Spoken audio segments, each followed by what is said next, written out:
The military regime in Myanmar says more than 1,600 people were killed and thousands more injured in Friday's earthquake. An international relief effort is gathering pace, with the UK pledging nearly $13 million in aid, and Russia and China also offering assistance. But the disaster has not put a stop to fighting in Myanmar's civil war. After 30 hours under the rubble, a life saved.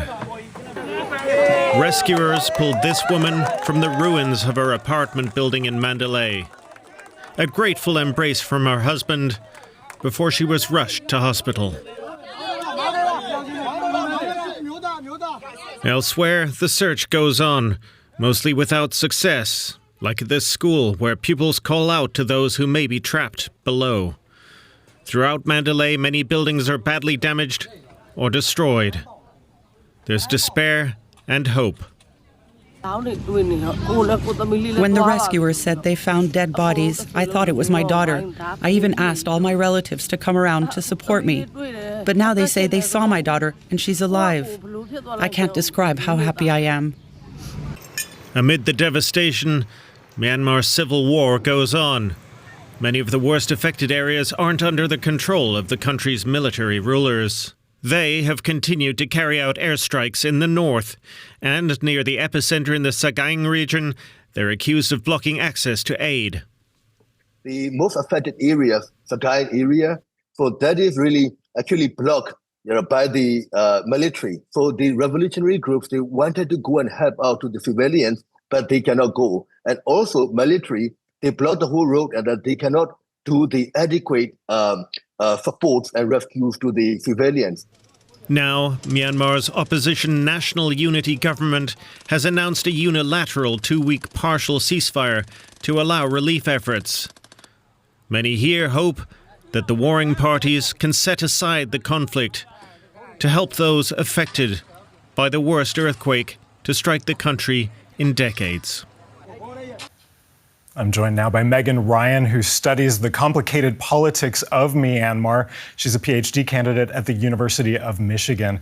Megan, the junta says 1,600 people have died in this earthquake. They're calling for international help, and at the same time, they're dropping bombs. How do you explain that? Well, Myanmar has been undergoing a civil war since the Myanmar military mounted a coup in 2021. And the number of players in Myanmar's political landscape is what makes humanitarian relief in this situation challenges. Let me just go through some of the key players. On the one hand is the military that ended Myanmar's decade-long experiment with democracy in a coup in 2021.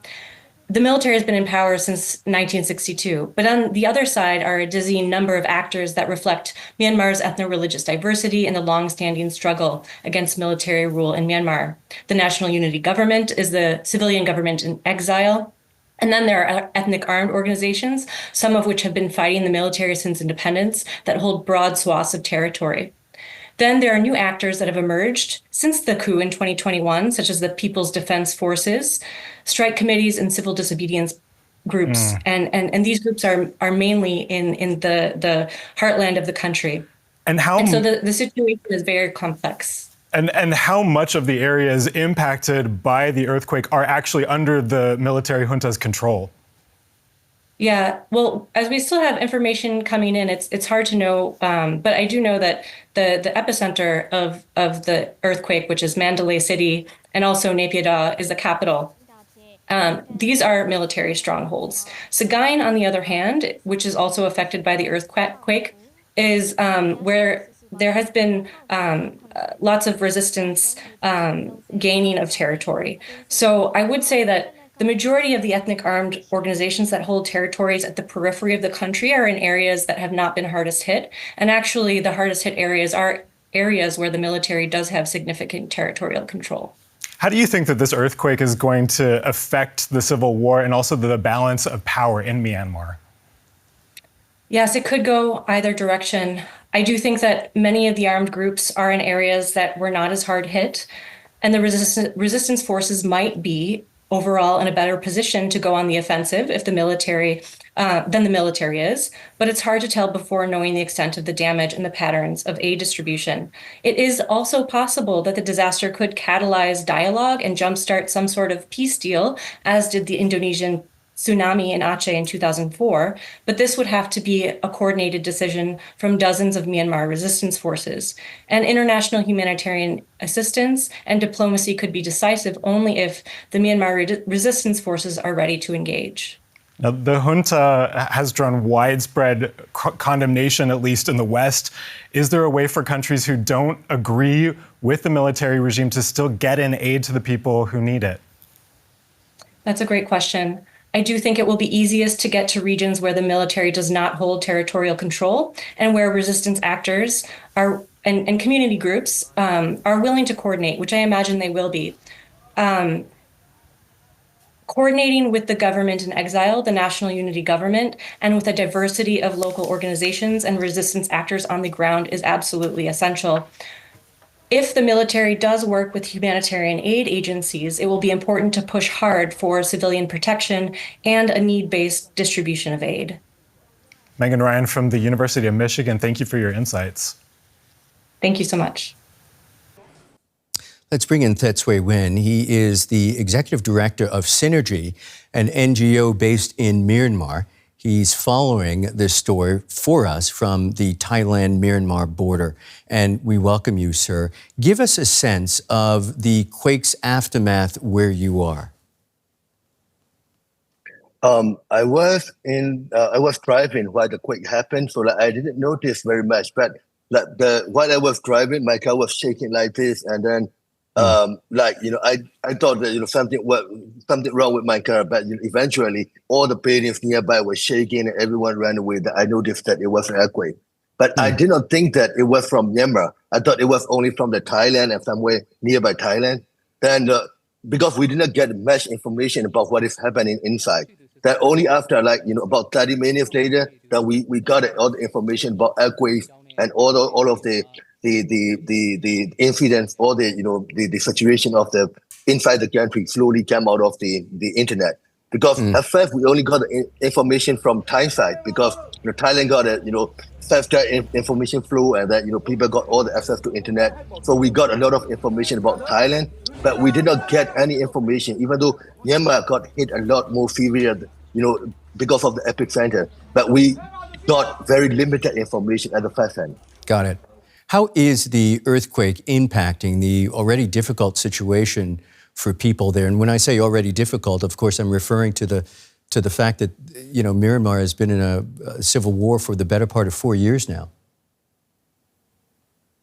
Yeah, it's really, really bad, because the place the most severely hit Mandalay and Sagaing region. So for the Sagaing region, 3 towns were actually controlled by the revolutionary government, the NUG government. So that area, most of this area were actually bombarded by the Burmese military every day.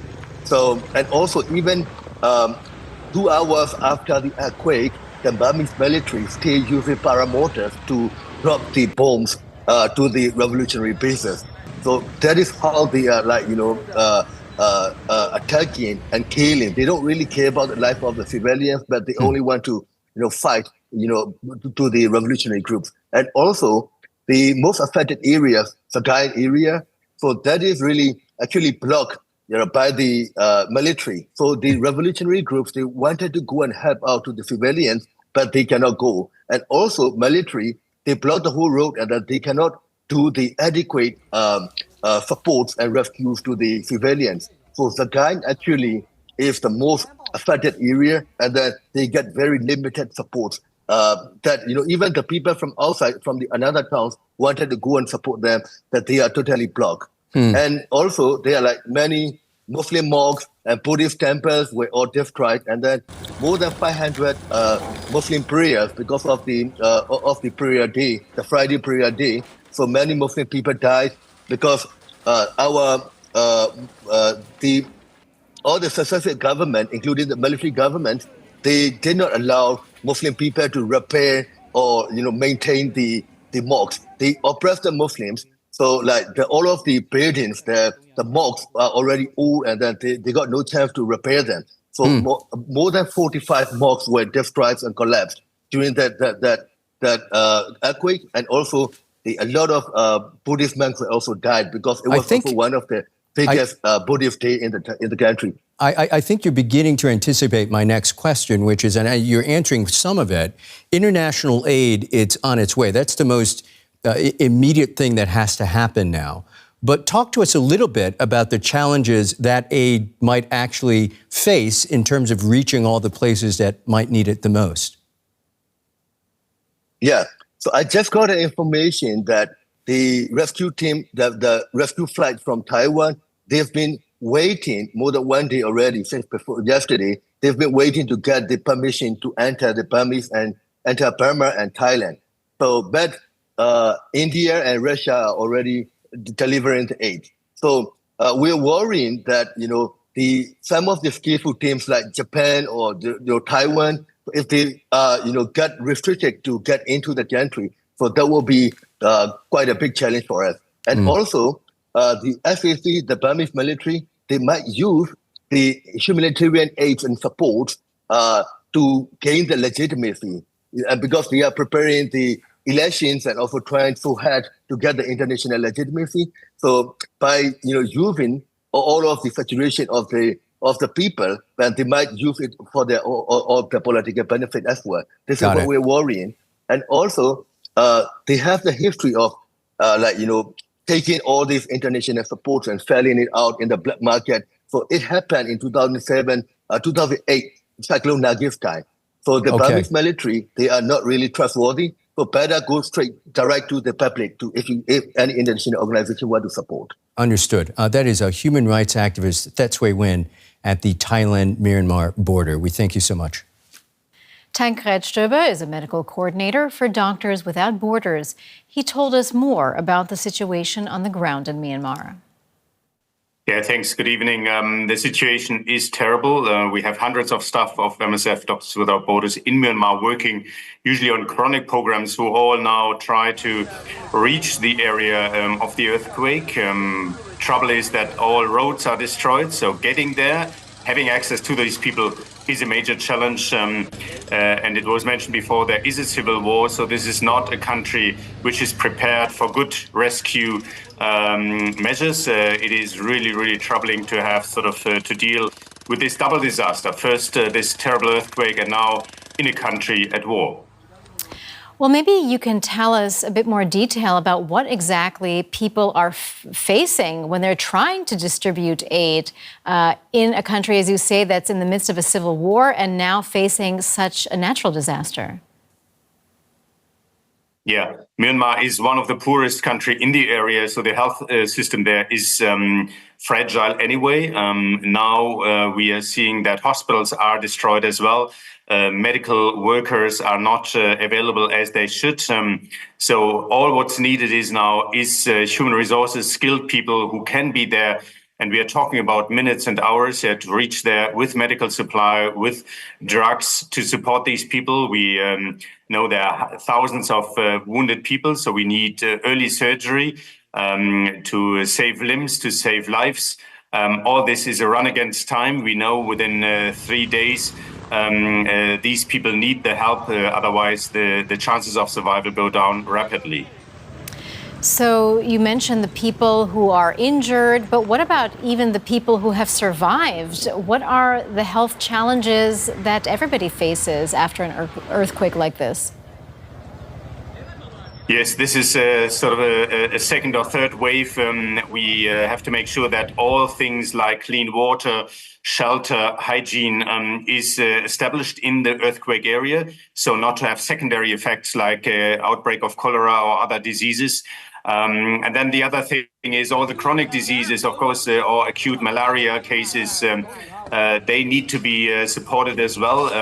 Their window is a bit longer, but we are very concerned that now with the breakdown of healthcare, that all those patients are at risk as well. But of course, at the moment, all focus goes to the survivors of the earthquake and to deliver aid as quick as possible. Well, what about the rescue teams who are working on the ground right now? I mean, there's still hope that additional survivors might be found under the rubble. Can you talk to us about what they're facing? Yes, this is at the moment the priority number one, to get to these people, to get them out of the rubble. And trouble is that there is no good health infrastructure. There's not good rescue infrastructure. So all we need is big machinery to sort of lift broken houses. So to get people out of those houses, all of that is in short supply. Again, we need people, we need infrastructure like rescue machinery to get there. And I'm just hoping that there is some sort of cooperation by the government, that the civil war can rest for some days in order to prioritize now the survivors of that earthquake. That was Tankred Stöbe from Doctors Without Borders. Many thanks indeed for sharing your expertise, and we appreciate your time. Thank you for having me.